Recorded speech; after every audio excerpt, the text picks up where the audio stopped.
Secretary Pompeo said the United States has been a friend to Slovakia through 3 decades of post-Soviet independence and pledged continued US support.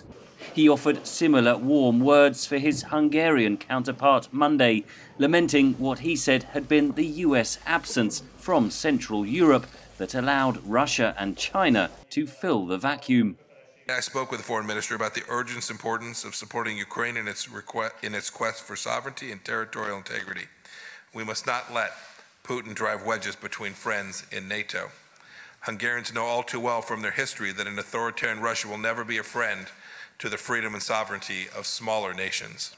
The Trump administration's strategy is to nurture ties with Central and Eastern European states, says analyst Jonathan Isle.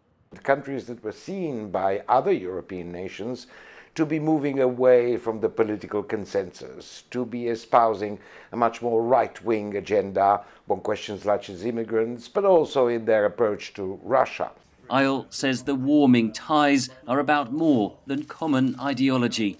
The two messages that the administration is putting forward, on the one hand that these countries must pull their weight in defense questions, but at the same time also an understanding that one size doesn't fit all, that not all European countries have to follow exactly the same position, provided they remain loyal to NATO.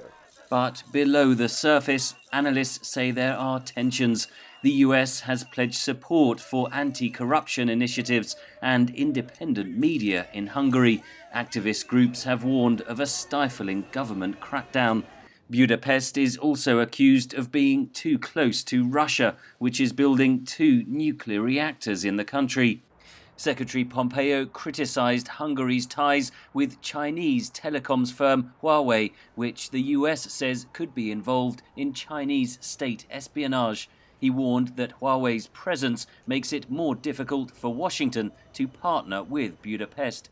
China Tuesday offered this response. The U.S. has spared no effort to churn out all kinds of unwarranted charges and fabricate various kinds of theories over a threat from China.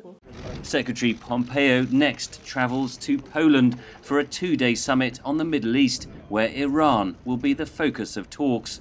Henry Ridgwell for VOA News, London.